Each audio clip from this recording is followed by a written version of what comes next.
سرایوی چند کومه در بازبوی تاراده که کهربان اجتماعی باش بو لیدیسان بهای امپیر کهربا مالیدین اهلیلشینا کم ببید بلند بویه. حوالاتی جد بیجن بریارن حکومت هردم برجواندی ها چینا دستالادار و دولمندانه و بارگیرانی جل سرملن خلکیه. الهمی دنیای وقتی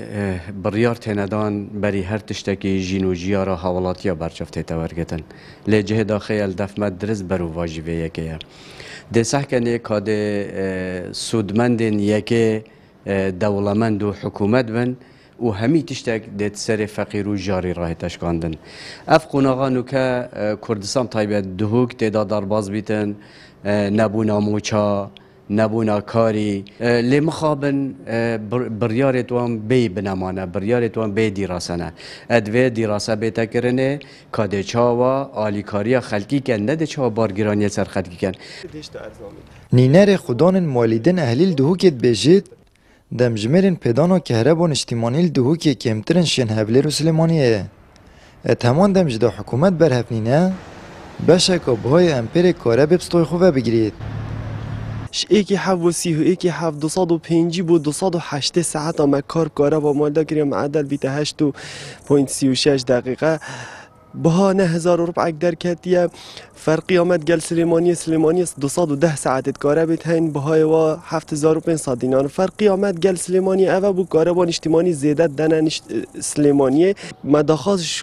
اداره پارزگاه دهوکی کرد تایبت جناب پارزگر دهوکی بس چه دعم نهاده کرن هاری کاری ام گلک ماین الهیوی نهاده کرن یعنی ما حس کردن که خلکی کی 5000 دینار دابان نه 7000 جی 5000 دینار دابان افرقی امای حکمت دابا و سرخو کر با مال بو خلک خوب و چپ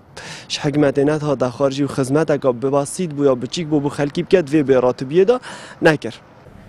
هفدم رهبر جینگا دهوکت بیجید پرانیا مالیدن اهلیل دهوک پیسترین جور سوتمنیه بکارتینن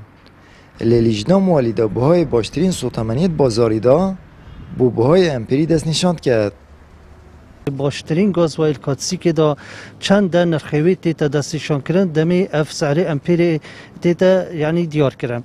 خلال هیوا چوی دا ما دیفشونه کر بو 4-5 موالی دا ما پشکنین گازوایل آوا کر درکت گازوایل آوا به پیسترین گازوایل کارتینن جای داخلی از بیجم که دمی یعنی گازوایل پاقش نیتا بکار اینان و بسعر گازوایل پاقش نرخی امپیری تیتا حساب کرن طبعا و یعنی آریشه راستی یعنی قناعتم گلک جارا ما گوتی یا اما ام دیف سعرا بیسترین گاز وایل بو خدانت مالیدا حساب کندا یعنی ظرف حوالاتی نکفتن چون که اوه بویا دیارده و گلک جارا ما دیف چون کریا و گلک مالیدا ما یه سزادان سرا وی چنده بو ما تیرما در بازبوی دمجمرین پیدانا کهربان اجتماعی دهوکی کمتر بونیش دورین دیتر و بهای امپیر کهربان مالیدن اهلیش زده تر بویا اوش بلی که پیسترین سوتمنیت دب کارینان و لسر حوالاتیان بهای باشترین جور سوتمنیت ده حساب کرن لو ماجی خلق دو که هردم با جد داد آمد بریفکانی کانال آسمانی پیام دهوک